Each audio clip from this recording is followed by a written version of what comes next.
What's going on, everybody? And welcome into the 49th episode of the CRZY podcast. As always, I'm your host, Stephen Gates, and this is the show where we talk about creativity, leadership, design, and all kinds of things that matter to creative people. Now, if you're somebody that likes the show, make sure that you hit the subscribe button on your favorite podcast platform so you're sure that you get the latest episode whenever they come out. And also, if you're somebody that likes the show, if you get anything useful out of any of this, do me a quick favor. Leave a review. It does a lot to bring new people into the show, lets me know what people like, what they don't, and it also just lets me know that people are out there and they're listening. Now, as you can probably tell by the state of my voice, I have been in Las Vegas for the past week, attending and speaking at Adobe MAX. This is a conference I've done for a lot of years, and the reason why I do it every single year is because it's a great conference. It brings together some of the world's best speakers, some fantastic talent. I get to see a bunch of old friends and make a bunch of new ones. So for the past week, I've been at MAX. It was at the Venetian, and I did 2 different sessions whenever I was there. And what I wanted to do today was to share one of those sessions with you. It was a session that I did that was called In-House Powerhouse, Building and Managing an Empowered In-House Creative Team. Now, if you want to, you do have the option where you actually can watch the video for this. Adobe actually had recorded the whole session. You can just head to max.adobe.com. Whenever you're there, go up into Sessions and then go to Max Online. Scroll down until you see the Sessions part of the page. There'll be a part called Creative Careers.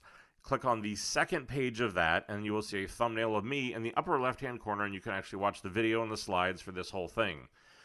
I wish there was a link that I could send to make it easier than having to be that whole habit trail. There should be a piece of cheese at the end of it, but that's the way it goes. So anyway, this is a session that I honestly worked on for probably the better part of 8 months. It really is meant to be a crash course in everything that I have learned and all of the things that I know that work whenever you need to run an in-house creative team. More and more of us are having to do it, and it is just simply a different animal than having to run an agency team or something like that. So this is a replay of that session. It was given in front of a packed out house of about 800 or 900 people. It's a session that I'm really proud of, and hopefully you like it too. How's everybody doing? That is an admirable amount of energy, considering it is day 2 in Vegas.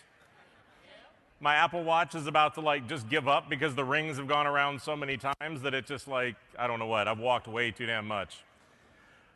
We will start with the slide that will make you the happiest. This is the one that usually gets the most cheers out of all of my decks. And that is the fact that you can download everything that I'm about to talk about from my website. So just go to stephengates.com/max. It is a PDF of this deck in its entirety. There are links to everything that I'm going to talk about, just so that everything that is here, you guys can easily get a hold of. Because I know that there is nothing worse, at least for me, than to speak to this many people and I'm talking to the top of their heads because they're all trying to scribble furiously because they think they're going to miss something. So, my name is Steve Gates. I am currently the head of design at Citibank. And I know what it is that you're thinking. Whenever you want to hear about design and innovation and leadership and this sort of stuff, you want to hear from a guy that works at a bank.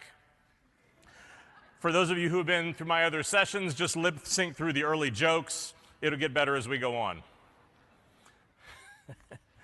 So I'm one of these people who literally was a creative director by birth. I know that a lot of people will talk about how they were born to be a designer. That is literally true in my case. This is me at 4 years old standing on the feed tray of the 700-pound cast iron letterpress that was in my parents' basement. My father and I used to write all of our own stories and then would go downstairs and I would have to typeset them so that we could actually print them, which effectively made me a hipster by the time I was in kindergarten. Because what that means is whenever I got to kindergarten, I had been self-publishing for years and was very confused why other kids had been buying their books. I was unaware that Brooklyn existed at that point, but that's where it went. Over the course of my career, I've been very fortunate because of the work that I've done. It's won a lot of different awards. I've done a lot of work with companies like Google and Facebook. Apple, very notably, was one of the people behind the launch of the Apple Watch for the SPG app. I've been quoted in keynotes, lots of stuff like that. The big passion project for me, you can tell by the shirt, the tattoo, and everything else in between, is a podcast that I do called The CRZY. And this is literally something that I started a year and a half ago because I think that as an industry, as you can tell by the fact that there is barely an empty seat in this room, there's a lot of stuff that we don't talk about. We are a generation that needs leadership desperately. We are a generation that needs honesty desperately.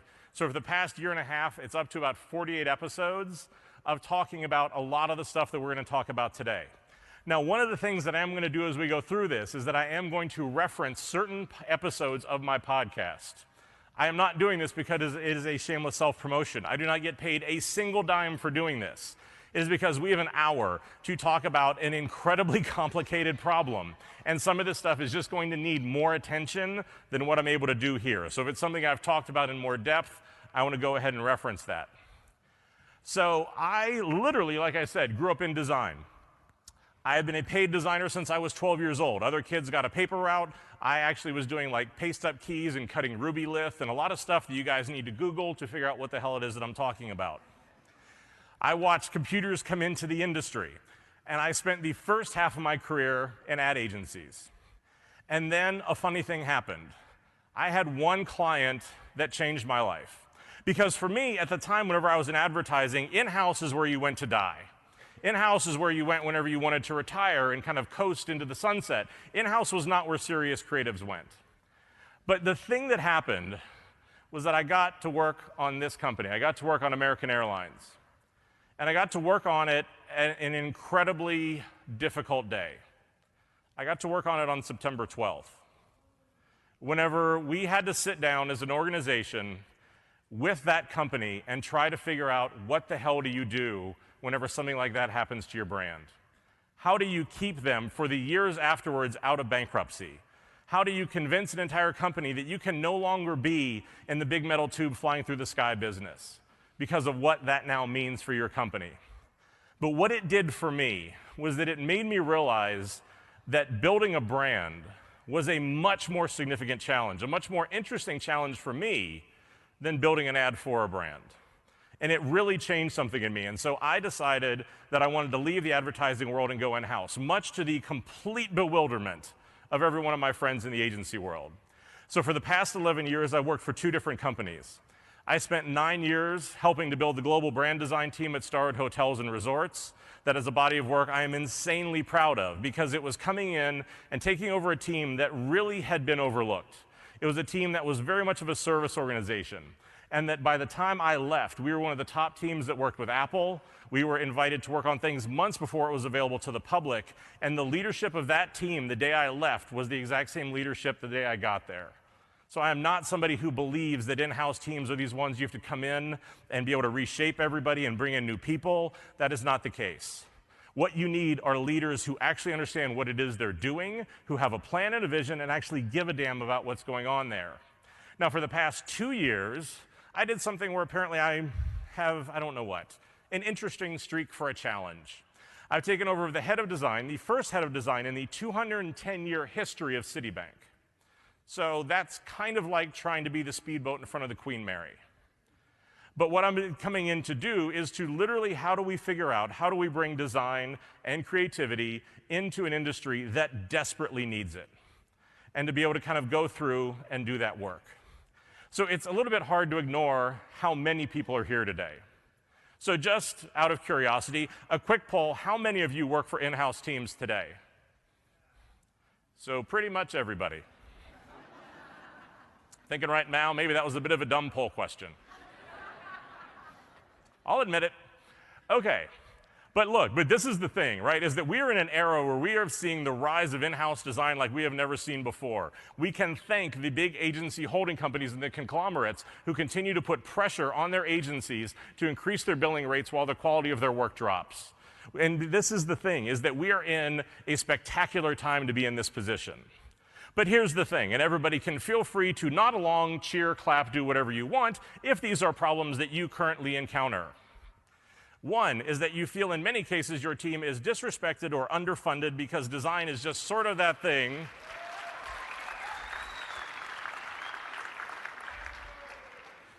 I put that one for a first for a reason. Agencies are seen as the only people who can possibly be thought leaders.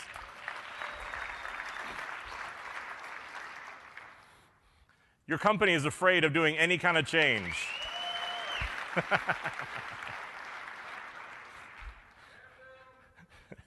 You are trying to lead a team who is not necessarily convinced that anything is ever going to change.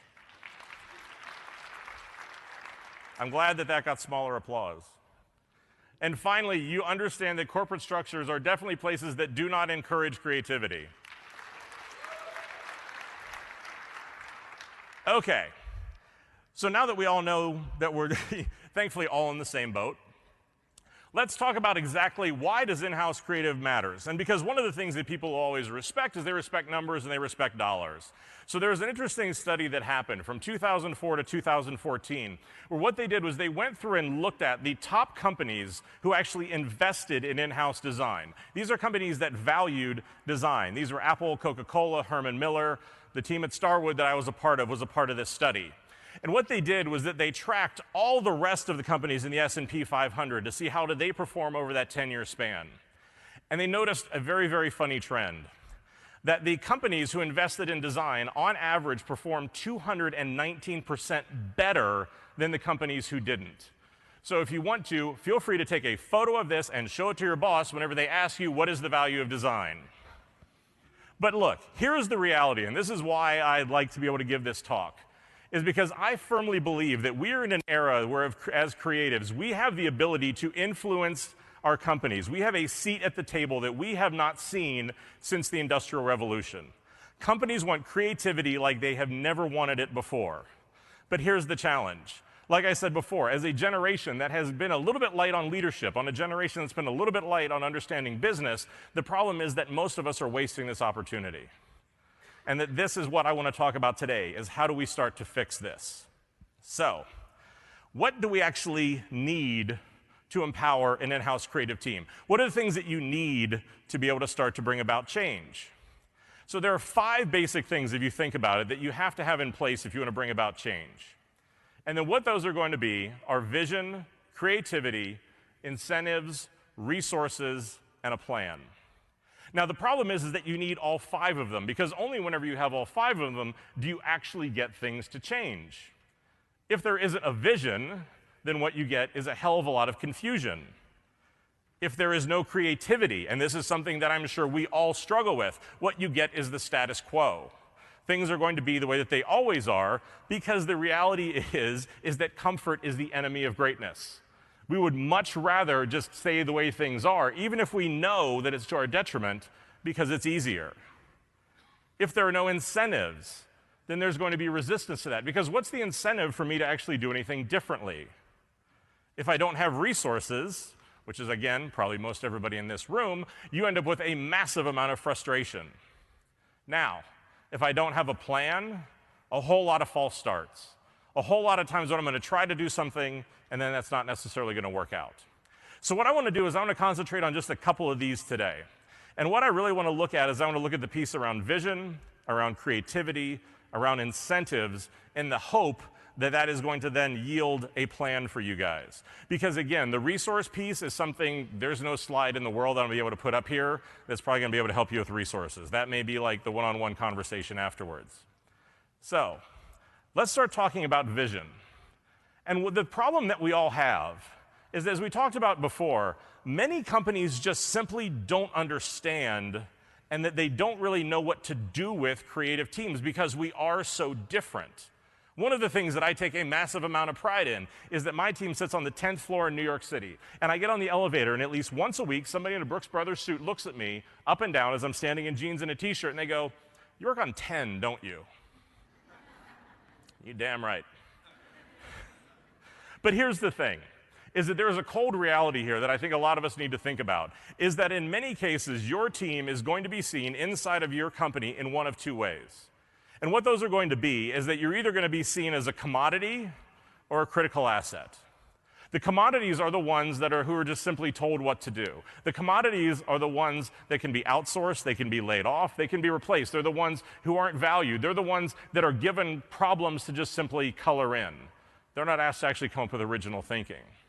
The trick here is, how do we move them into a critical asset?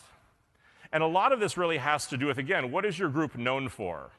The ones that are about the commodities, they tend to be much more about deliverables, about deadlines, about we can go from A to B and do exactly what you want. We're a service organization. I get an incredible allergy to any creative team that has the word service in its title. Somebody actually said that about my group once. I sent them this 1-800 number, and they said, well, what is this? I said, if you want a service organization, there's a Kinko's down the road. But here's the thing, is that for us, it has to be about creativity. It has to be about ideas. It has to be about value. And this is the thing that we're going to talk about a lot, is how do you actually position your team to be able to have that impact, to be able to have the most value and do the best work, because that's what so much of this needs to be about. Now, here's the thing. How do you actually get people to invest in any of this? And the one thing that I'll tell you time and time again, and having done this, is that the difference between if you're in an agency and the difference between when you're in-house is that you have to be a team player. You have to find support. You have to find ways of being able to rally people around you. One of the things that I've found irrefutably, and one of the things whenever I talk to people who do consulting at IDEO and other companies, is the ability for you to build strategic relationships, especially with if you can find an executive, we'll call him a godfather, but is somebody who will give you the time and the space to actually be able to do this work is imperative. The reason why this is because we all know that most companies are escalation cultures. So what does that mean? I want to go through and I want to make a change. Trust me, whenever I got to City, I had 40 arguments about button color. I love everybody who nods because they've had like 67. But here's the thing, is that so if I'm going to say, okay, look, City is about blue. All the buttons need to be blue. We have research, we have testing, it needs to be pink, it needs to be green, it needs to be all these other things. And it's like, look, dude, if it's a pink starburst, it's going to test better than blue, but we're not going to do that. But the reason why getting buy-in at a senior level becomes so important is because I know that if they want to get into the fight that they all want to have, they've got to go to their boss, and he's going to go to their boss, and this is going to turn into this whole big thing, and there's this big fight. You know what, dude? I'm just going to meet you at the top because I know what the answer is up there. And so this is really a challenge, because if you can't find that person, because there's a lot of times when people come to me and they ask me about advice about what should I do. I don't have the senior leadership. I don't have that buy-in. I don't know what it is to do.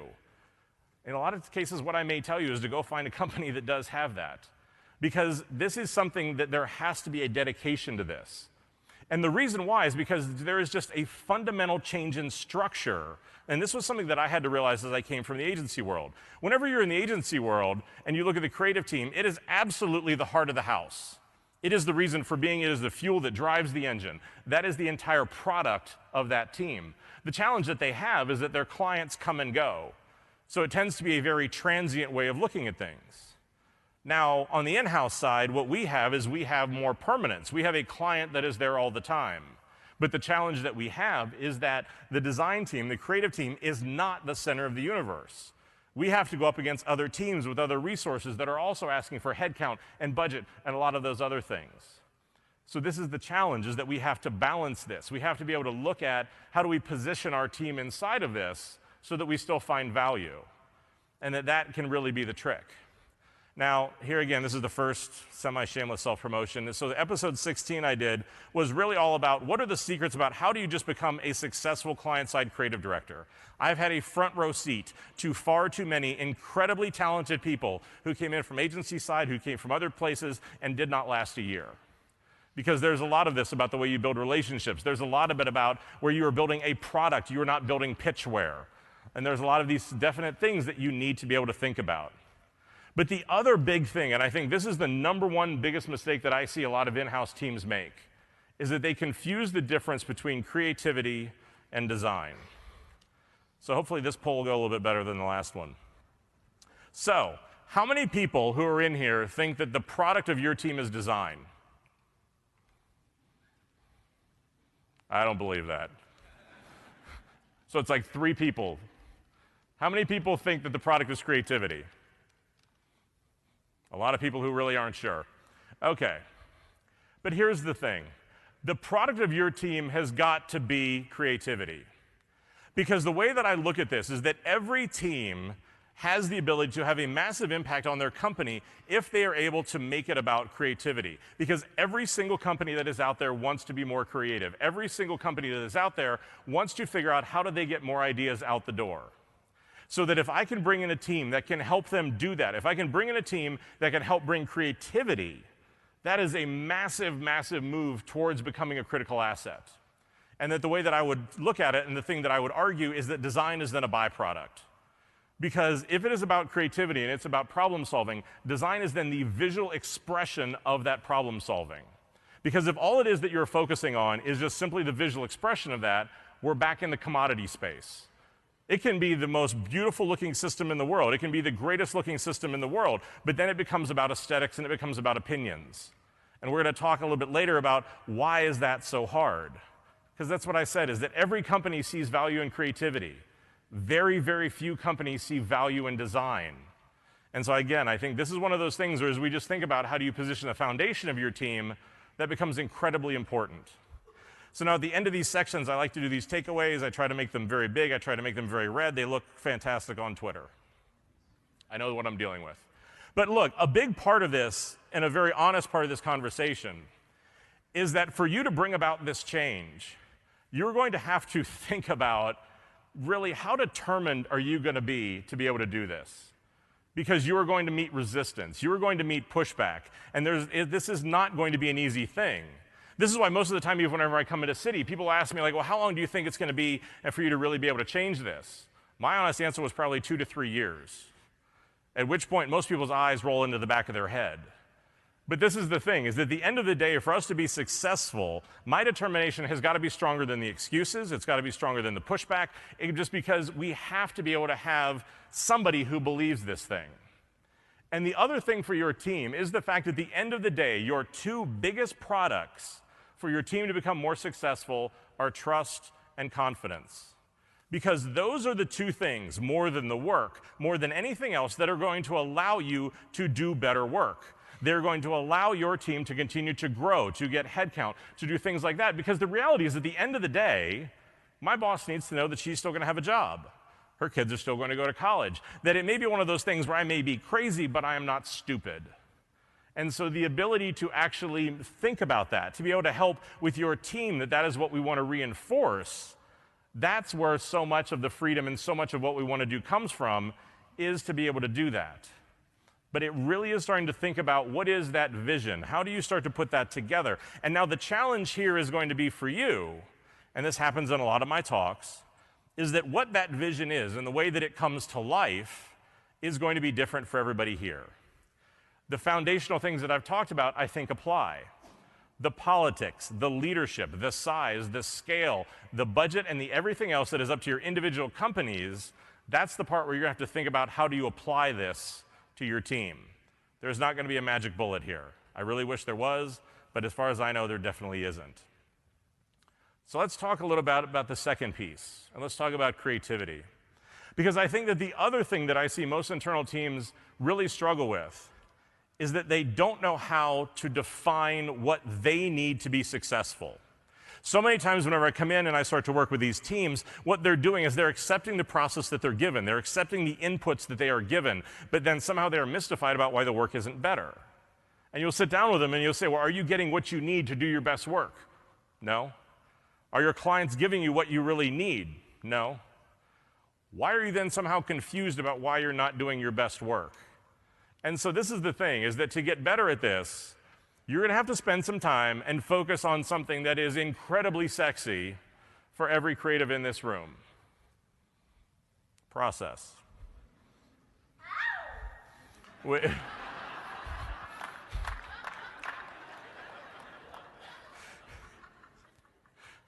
You need to be like a consultant or something just for that.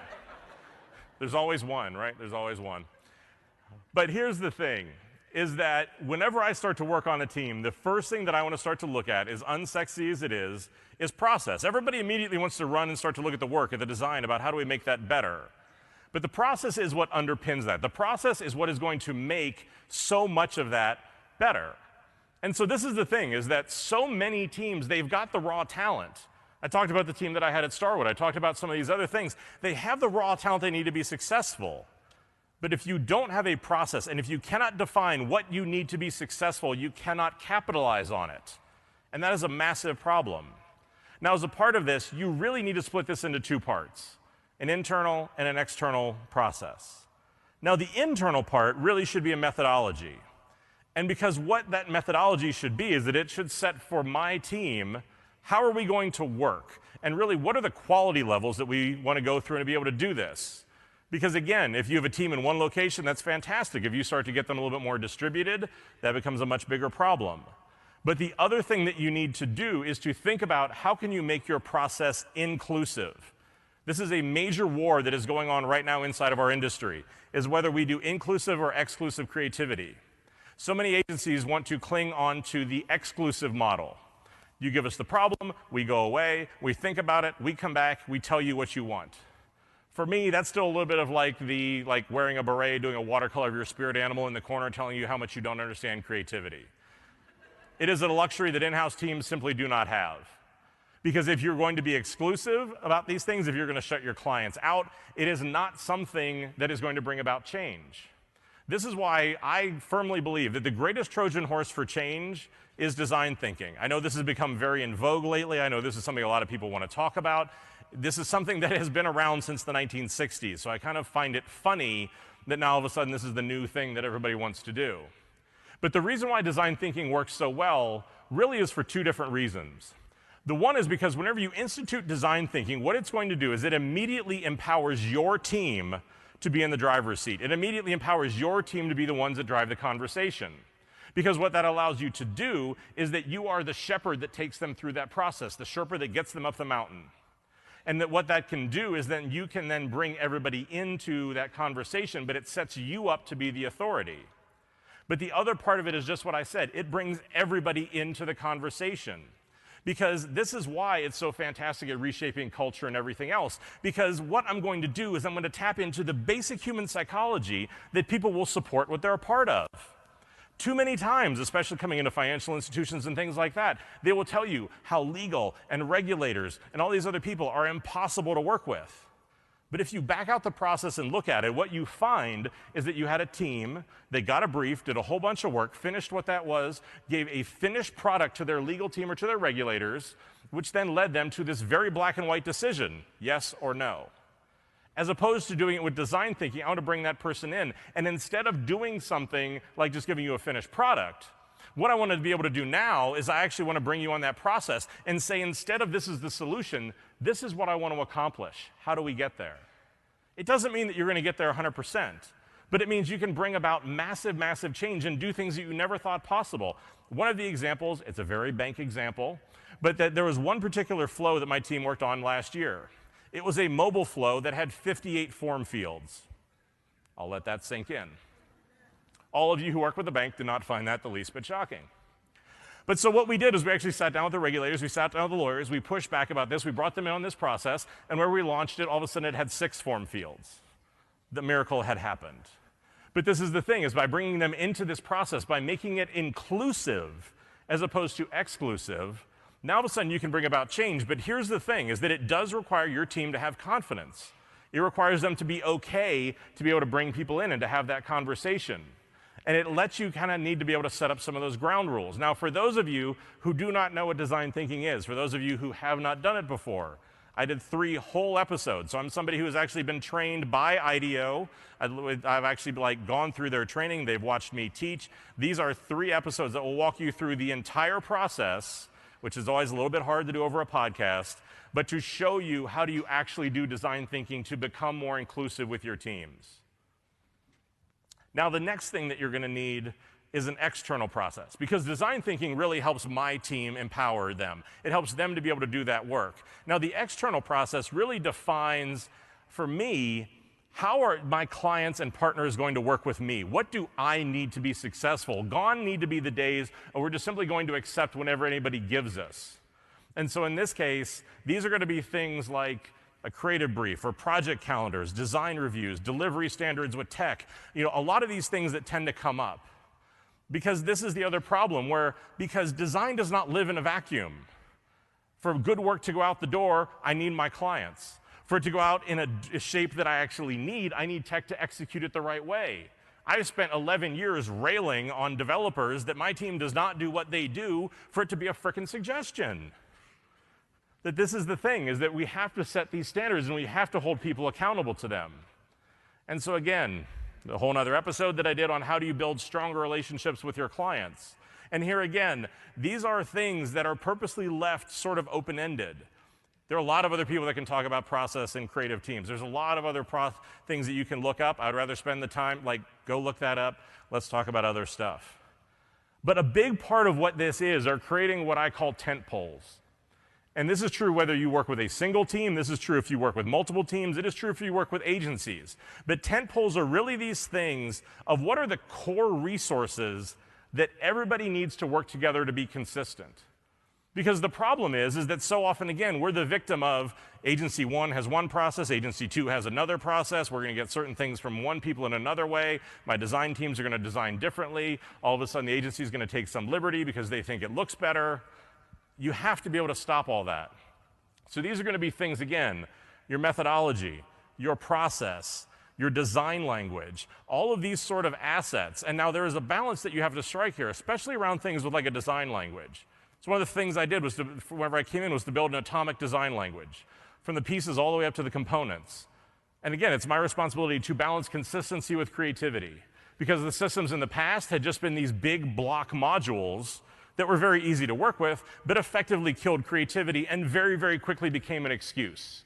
They were the reason why all of our clients and everybody else couldn't use them, because there was never the perfect use case for them. There was never the template that was for them. And because of that meant they could go do whatever the hell it was they wanted.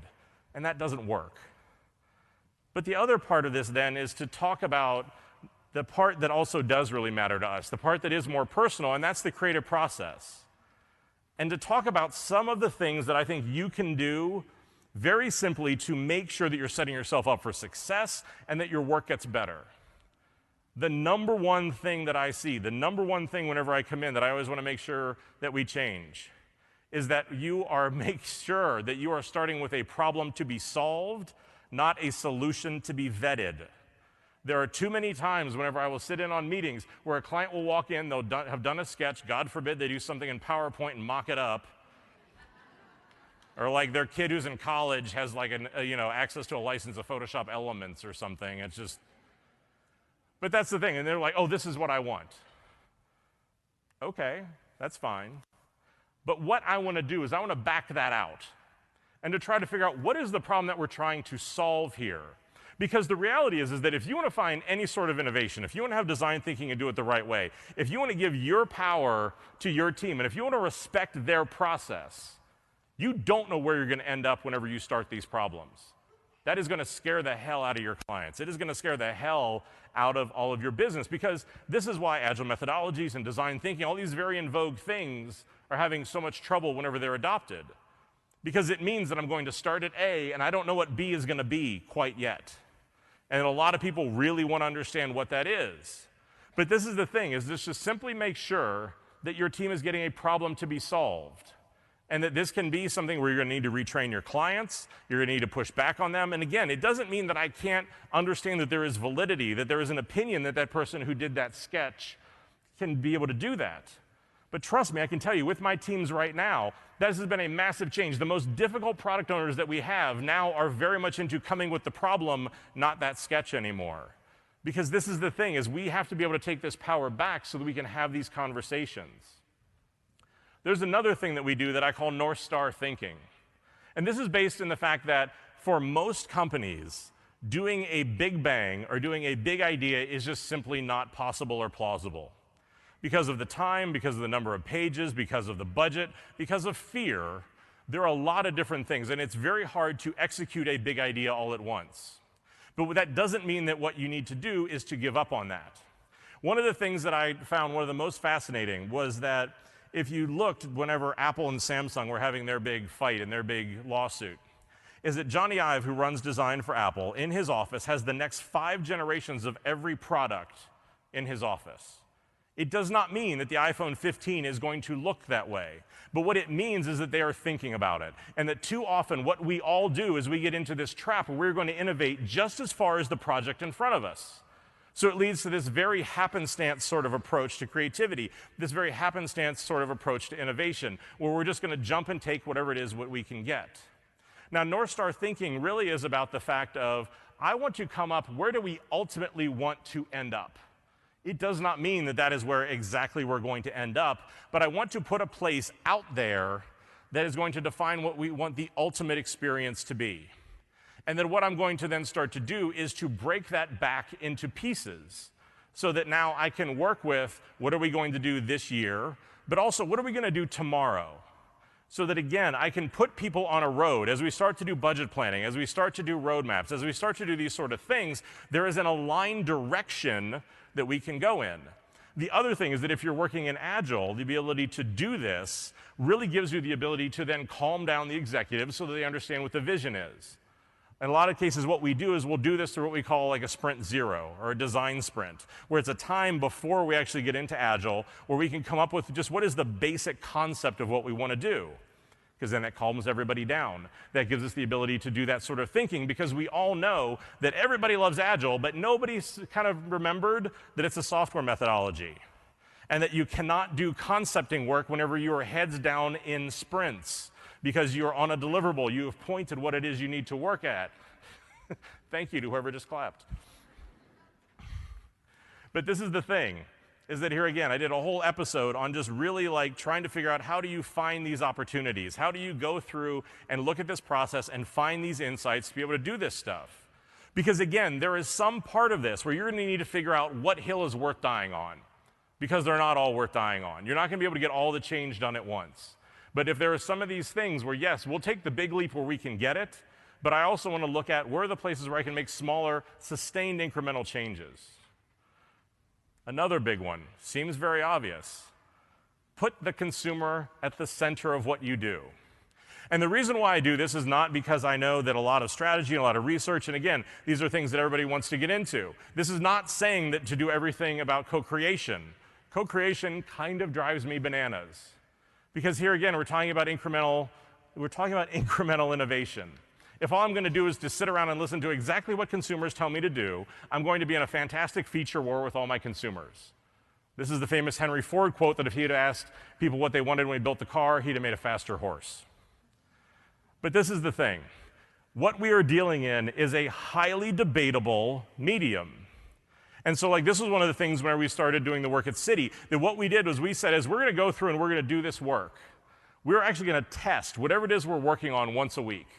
Because that's the thing, is that creativity is highly debatable, consumer research isn't. Because if all of a sudden I'm having a debate about where should a button be, what should a color be, what should a sentence be, all those sort of things that can become about opinion, a consumer is an absolute. It grounds it in something real. It keeps it as consumer-centric design, but it still keeps our group in the place where we can continue to work and do that thinking so that, again, it doesn't become just simply blind co-creation. But the ability to ground it in something like this can be a massive, massive thing for you to be able to do this. The other thing that I will tell you that I do in a lot of cases, because people will always tell you if they've been there for any amount of time, oh, we did that. Oh, you can't do that. Oh, there's this all, no, we tried that, or there's some excuse.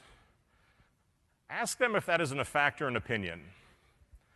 Because the funny thing that you're going to find is that so many of those facts turn out to be opinions. They're opinions by people who are afraid of change. They're opinions of people who would rather take the easy route than actually have to question and do something different. And so the ability for you to actually challenge these things makes a huge difference. And especially the more you do it, the more you find things are willing to change. Because that's what it is that you want, is that if you are going to do something dumb with design, if you're going to do something that is going to stand in the way of what this is, know that we're coming. We're going to ask these questions. We're going to push on this stuff. We're going to try to go out and break glass to figure out how we do this. Which leads to another, probably decent controversial point here, is to fight executive-led creative direction and the resulting hysteria that comes from it.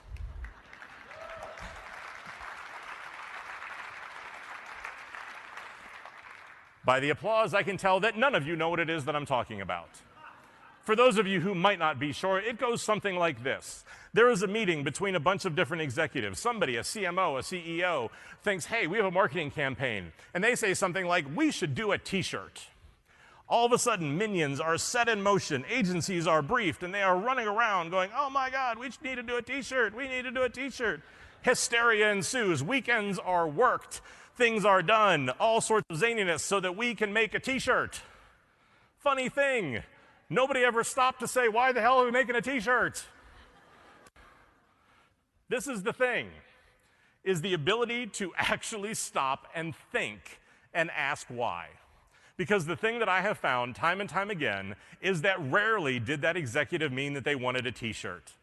What it meant was that they wanted something that was going to communicate to their audience. They wanted a tangible takeaway. They wanted something else. But this is the thing, is to fight this executive-led hysteria, this design blindness, that we're just literally going to take whatever it is that is said. This can cause a lot of waves. This can cause a lot of people to have a whole lot of anxiety. But the other thing that it can cause is executives to know that the creative team can actually think for themselves, that there is sincere value in what it is that they do, that they actually can come up with solutions that are better, and that, again, they need to be thought of, and that they need to be thinking about how do they bring a problem, not a solution. Because that's the problem, is that so many times, I will argue, is that inside these internal companies, this behavior is a monster of our own making. We accept it. We take it. We don't actually push back against it. And whenever we do that, all that we're doing is telling them that they should be doing more of it.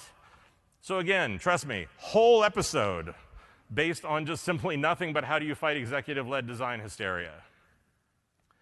Embracing failure. This is another one that I think for a lot of companies gets really kind of iffy. Because look, the reality is that at the end of the day, failing does not make you a failure. Creativity at its heart and at its best is about getting it wrong a whole lot of times before you get it right. But the problem is that most companies do not begin to understand that. We have an entire generation now that has been trained that there's a right answer to everything.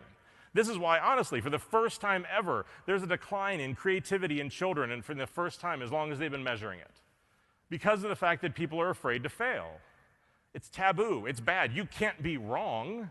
I can't be wrong. I have to have the right answer all the time. But here's the thing. Failing only comes from if you don't learn from what you did wrong. Because that is the thing, is that for what we do, it's about finding a whole lot of bad ideas on the way to a good one. This is, again, is why something like design thinking, I think, is incredibly important, because it's about failing fast. This is something that we actually do on our team, is that we celebrate failure. Every single week, our entire team gets together, and we have a belly flop of the week. The person who screws up the biggest gets a bottle of champagne. Institutionalizing failure, institutionalizing that it is okay to be able to do that, is a massive thing, to be able to say, look, I really screwed this up and I got this wrong. I had a great one a couple weeks ago whenever I completely renamed our CTO. No idea why. His name is Gavin, called him Andrew for a whole meeting. Couldn't figure out why all the executives around the table kept panicking and trying to slip me notes that said Gavin. I'm like, it's like, what, is this a singer? Like, anyway. But here's the other part of this. And this is the reason why I think you need to bring this up, is that if you are not prepared to fail, you are never going to come up with anything original. All that you're going to do, again, is to be in a feature war with your competitors. You're never going to find any differentiation. You're never going to find an original idea. Because that's the thing, is that you have to be able to go out and get it wrong, but be smart about it. Again, whenever we were at Starwood and we launched the whole keyless entry thing, we didn't start with 1,500 hotels. We started with 2, then 10, then 150. And it was really teaching that company that it was about agile is the new smart. Not agile as a methodology, but the ability to actually be smaller, to be more reactive, to try things on a smaller scale. That was going to be something that was so much more impactful than having to think that every time we do something it has to be this big Leviathan home run. Because the problem is, if it's not, we've invested too much time, too much money, too much political capital for anybody to stand up and go, we're about to launch something that really sucks. And that's a huge problem. And the other thing I'll tell you is this as well, is that if you lead a team, You need to take the time to understand, to value, and to grow that everybody on your team has a different creative process and that they do things differently. Can anybody tell me who this is? I love everybody with a Spanish accent just said Ferran Adria. So Ferran Adria is a chef from Spain who completely revolutionized the world of gastronomy. The last 180 of the last 200 inventions in food came from this man. He's the only one who ever won the #1 restaurant in the world 5 times running for a very, very small restaurant called El Bulli that was located about an hour and a half northeast of Barcelona in a small town of Rosas.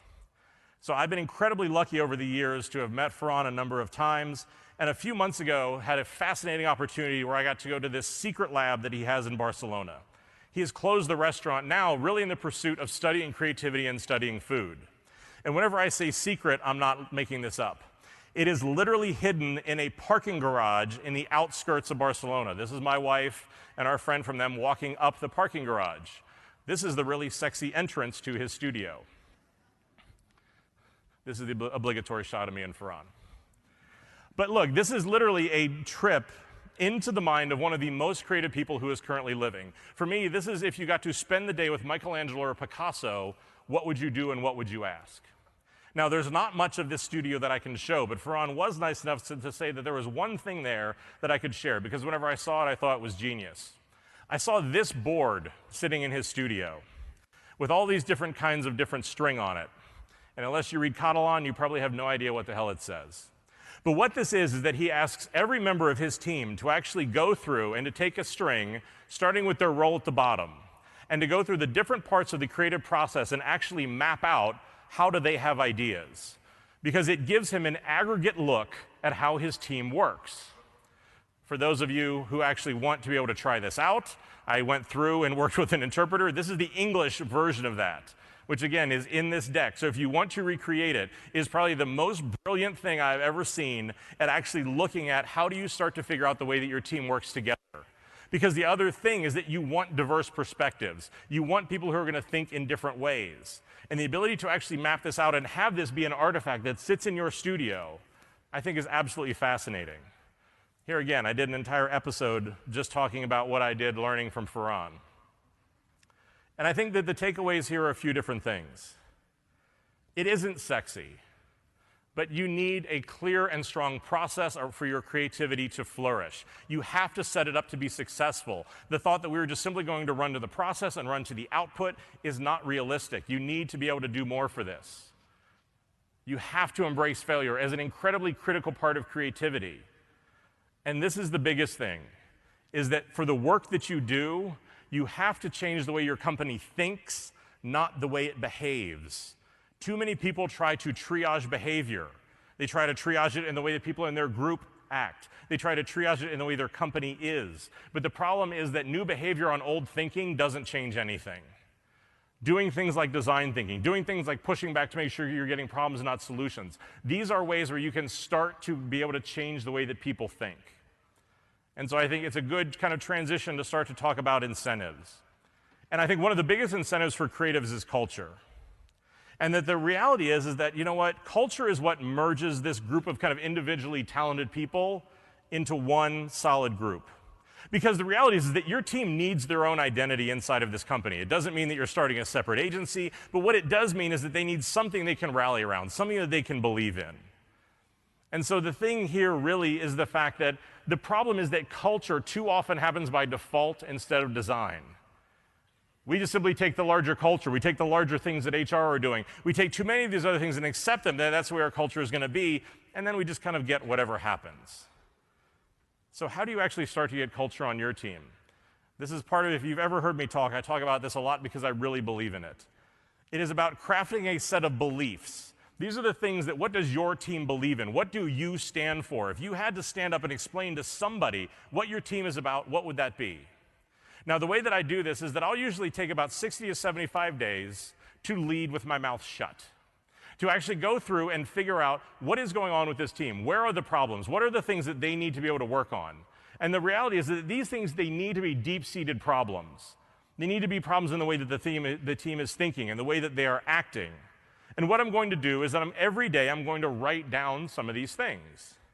And after a few weeks, you can generally start to group these into observations. The one that I have for my team right now is made up of 5 parts: learn, collaborate, ideate, craft, and lead. Learn, because of the fact that we can never stop learning. We never are truly the masters of what it is that we do. Collaborate in the fact that creativity is a team sport, again, inclusive creativity. Ideate in the fact that ideas are our stock and property. Craft in the fact that the way that we actually execute what we do really matters. And finally, lead in the fact that my expectation is that every single person on my team steps up to take some part of responsibility in changing this team. It is not realistic, and it is not going to happen that I can be the only one that brings the change. It's not going to happen. There's going to be a lot of really disappointed people. That everybody has to be responsible for this. Now, what I want to then do is to start to craft these issues into aspirational statements, into things that I think that we can use to be able to start to define our culture. I'll give you 2 examples. One that I talk about a lot is that creativity is a blue-collar profession. I grew up in Pittsburgh. I grew up in a blue-collar culture. This idea that creativity is a light bulb is BS. A light bulb is inspiration. Creativity is a hell of a lot of hard work. And if you want to go from good to great creativity, it's a hell of a lot of more hard work.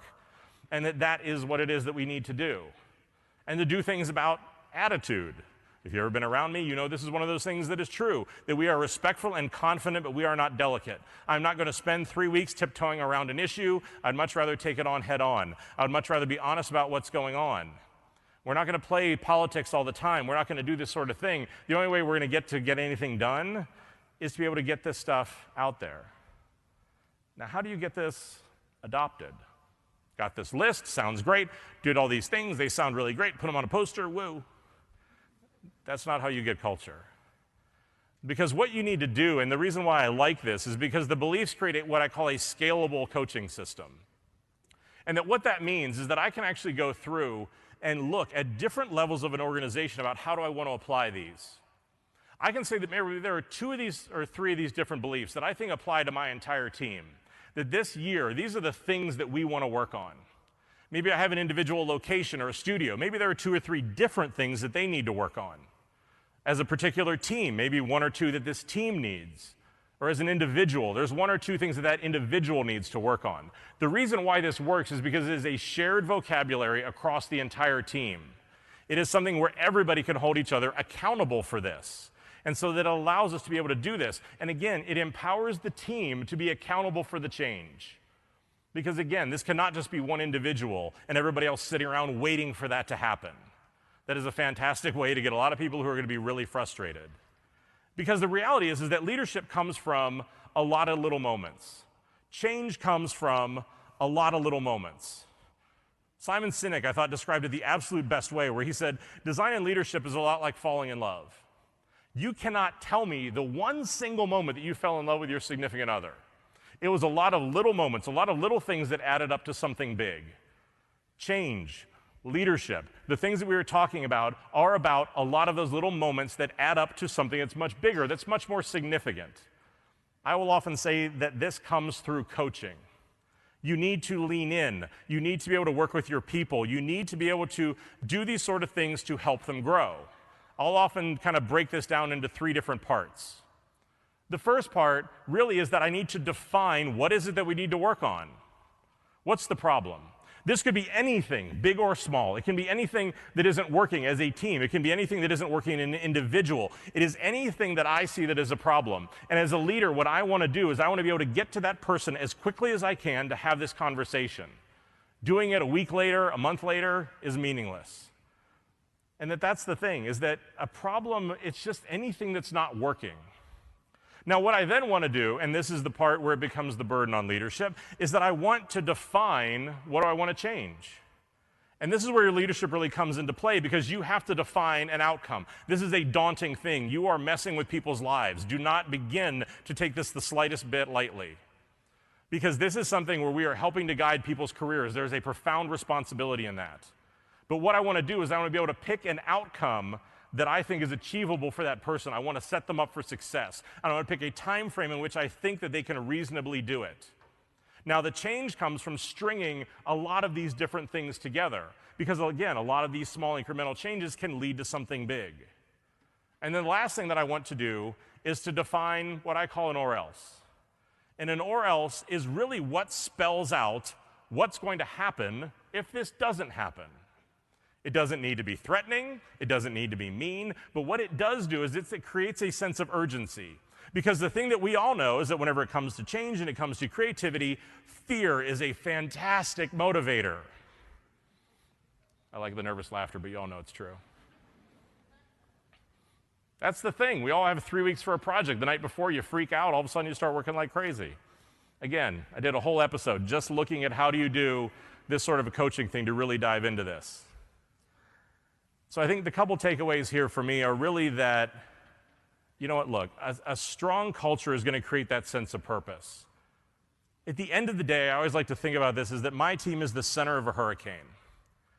We need some place where we can be honest. We need some place where there are other people that we know we can work with. There is some place that is safe to be able to have these conversations, because whenever you're in the center of a hurricane, it's completely calm. If you take one step anywhere outside of your team, there's like farm animals flying around, and like houses are blowing over, and like a tractor went down the road, and like all kinds of craziness.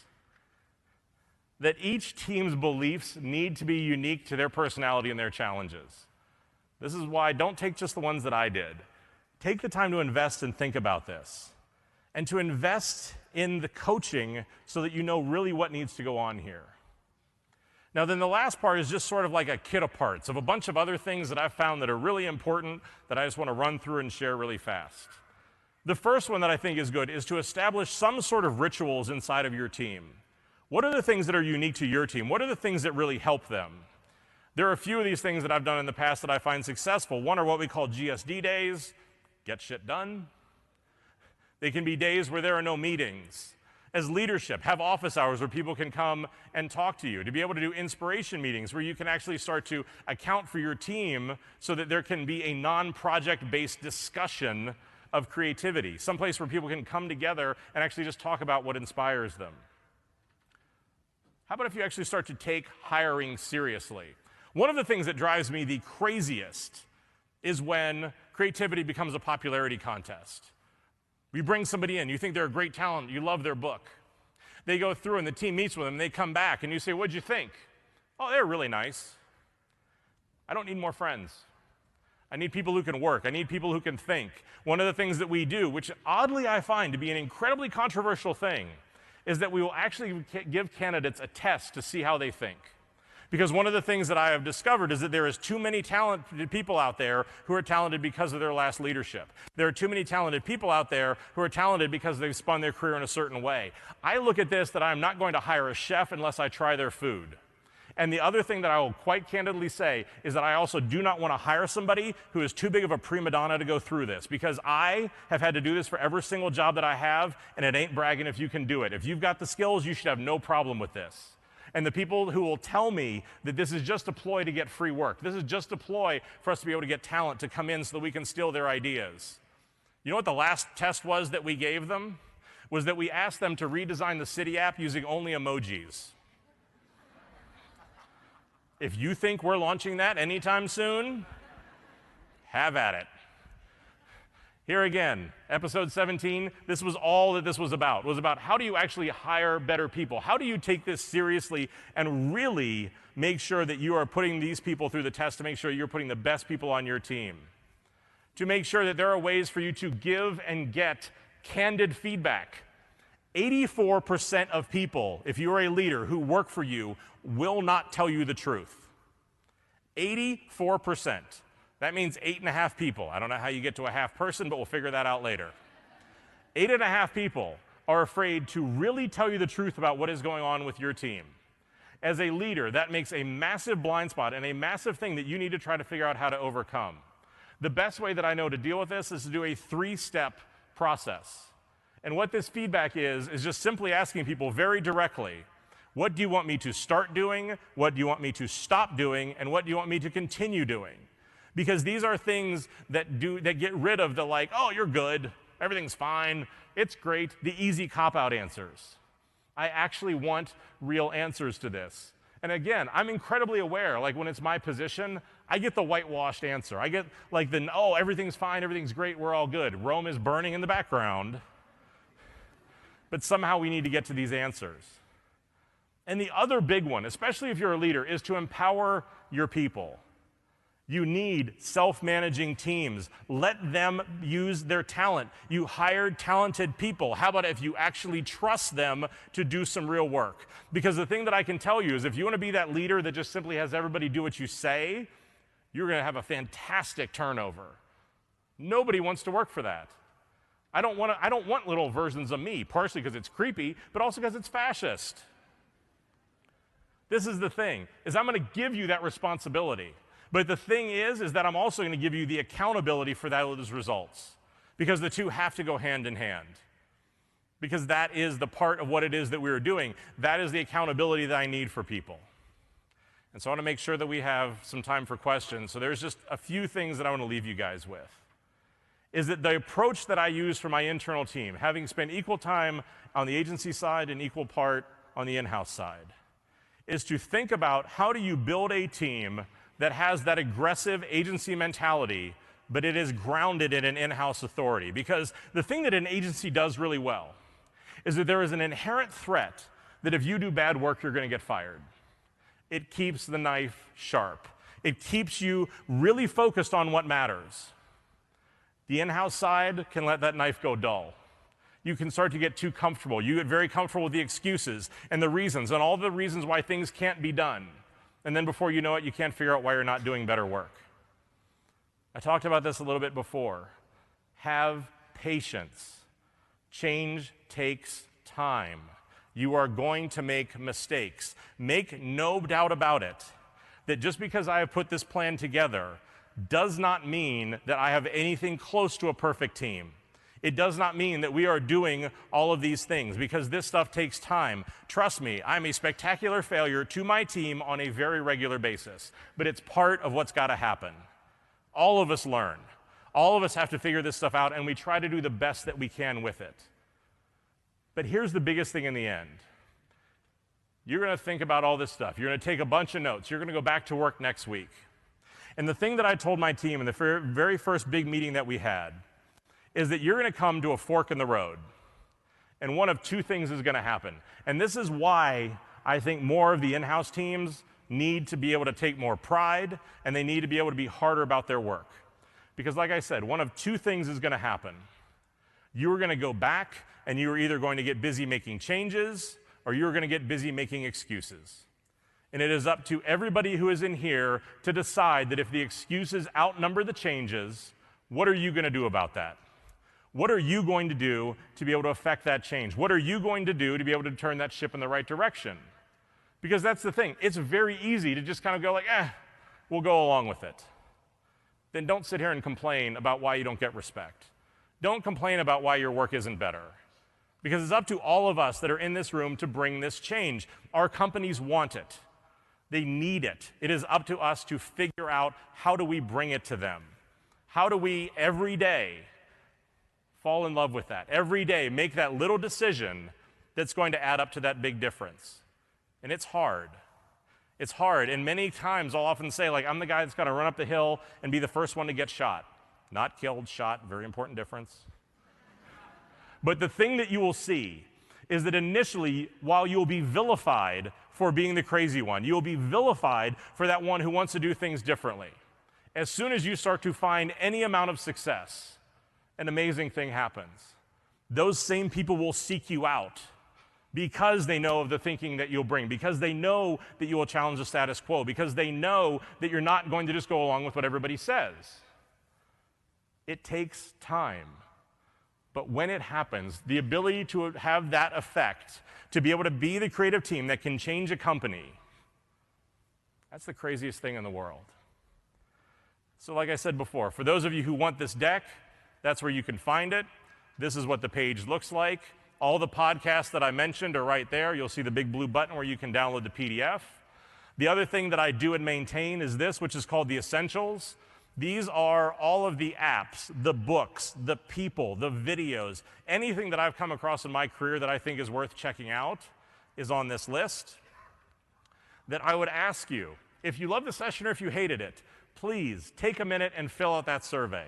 Because for me, a lot of work goes into this, and I really love to find out what people think about it. The other big thing is that you have the chance to win some big prizes. You have the ability to win 4 different Adobe books, so that's right, ladies and gentlemen, it also could be a Wacom tablet, 4 easy payments. They make me say that. But that's it. And so, who's got questions?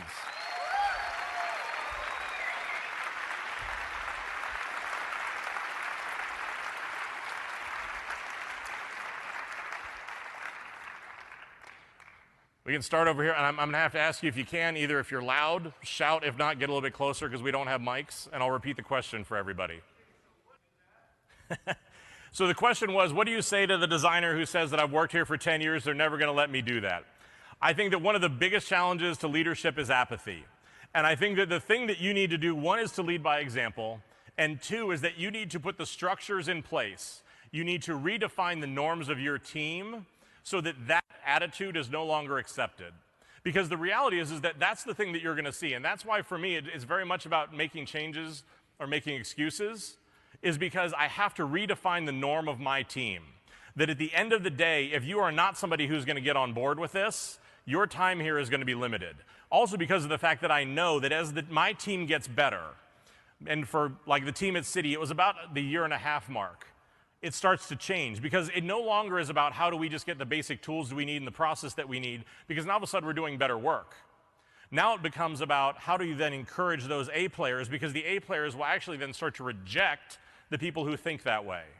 So I think that a lot of it is just really going in and saying, like, look, and that's why I give it as a warning, is that this is what the expectation is going to be. This is what we're going to be about. If you aren't about that, that's fine. Maybe find the exit sometime soon. Or the fact that know that this is going to be what we're going to reset the standard to, and that that's what it is we're going to do going forward. Because it's a huge problem, because for all of us, there's been some leader who looked like me, who sounded like me, who came in before, who said something like this, and it didn't go anywhere. Why the hell is this time going to be any different? But I think, again, it's up to that determination and the follow-through that you really are going to invest in that's going to make the difference. I know there's a young lady right there that had a question. Okay. I'm sorry, you just said you have 4 bosses? You've seen Office Space, right? Sorry, keep going. So the question was about being a woman and establishing yourself in a leadership position. I have thoughts. I mean, look, I am not, and I'll tell you this, right? This is a very place where I try to tread very carefully. The leadership team that I had whenever I was at Starwood was all female. I have seen firsthand where if I said something and my head of design said something, it was heard very differently. And it had to be coached, and it had to be working with her about the fact that she couldn't be herself because she was far too easily dismissed. It is infuriating. It is a cultural bias that I think that we all have to fight against. But for me, at the end of the day, the thing that is irrefutable are the work, the numbers, the proof, and the research. Because I think those are the things at the end of the day that aren't about gender, they aren't about anything else. I don't have advice on how to be able to fight that or be able to fight the boys club. I think that it is an unfortunate part of this industry. And I think to kind of humiliate her, there's a woman who is putting her hand up right over there, whose name is Trina Cintron. Trina was that woman who worked for me for 9 years. She's one of the strongest women I've ever worked with, and I think she went through an incredibly unfair time at our company because of that. And it took a lot of time for her to find the respect that she needed. I would highly encourage you to talk to her because I think she can speak about it with far more authority than I can. But the only thing that I would be able to tell you is, like I said, is that how do you put it into the place that is irrefutable? The numbers, the research, the work, where it's not an opinion about those things. And the other thing that I would tell you is that if that continues, get the hell out of there. Because I think your talent needs to be someplace better.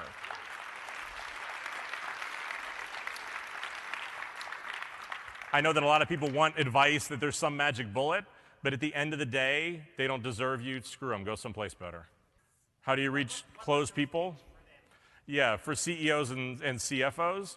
I think a lot of it is that it is really challenging. And I think that in a lot of cases, again, it's not making the case about design. Because again, design is just pretty. Design is something that can be very easily dismissed. I think that for me, the ability to talk about creativity, to talk about the way that design can influence a customer experience, the way that where we can talk about, like in banking, how do we go from servicing to a relationship? How do I actually speak in business terms that they can understand? This is why so often whenever I'm asked, should young designers study like coding? I would argue study business. Because again, for us to bring about the change that we're talking about in these in-house teams, you have to be able to have a seat at the table and talk in a way that they can understand. And the problem is that too many of our design terms and the things that we value, they do not. And so again, if I can translate it into consumer engagement, if I can translate it into a lot of those sort of things as we talk about retention, as we talk about a lot of the benefits that come off of that, as I can start to show research and to be able to actually like re-educate them about who is even their consumer. Because this is the problem, is that too many of us have this arrogance to think that we're the consumer. We're not. You have to be able to get them past that and be able to get them over that and to be able to show them that it isn't scary, it isn't fleeting, that here again, this is a process that we all can go through together to be able to figure this stuff out. But also the thing that I do, and again, this is just in my situation, is to also go through and challenge them on that statements. Because so many leadership and so many companies, trust me, I've interviewed with a ton of them who will talk about innovation and design and all these other things, like they understand what the hell those terms mean. But then you sit down with them and you say, and I actually had a CEO conversation a couple years ago where he's like, oh, we're all about innovation and we want to do all this great stuff. And I said, great, can you tell me exactly, what does innovation mean to you? He said, it'd be great if our point of sale system looked better. Thanks so much. Thanks for your time. I'm not your guy. Right? But that's the thing, is that a lot of it is also for the fact that what they're saying is authentic. Because again, a lot of them say it. Money tells the truth. Are they investing in it? Are they putting money in it? Are they putting money into those projects? Or again, is it a screenshot and a press release about something that we might do someday? That stuff doesn't impress me. Ship something, then I'll be impressed. Yes, sir. So how do you comment on work without deflating them? This is a rule that I always kind of talk about a 10-80-10 rule. 10% of the time, what I want to do is just leave the team alone. Because what I want to do is be able to say, look, like they need to work through whatever this problem is. And so I think that I need to leave them alone and let them do that. 80% of the time, what I want to do is to try to provide insight and try to provide guidance because I need to respect them. I need to respect their thought process. But again, maybe there's an insight, maybe there's a road that I can set them down that will help them work through that problem. The last 10% is the nuclear option. And this is that I am out of time, I am out of budget, or I'm out of political capital, and that at that point, I need to be able to just simply say, this is what the answer is going to be.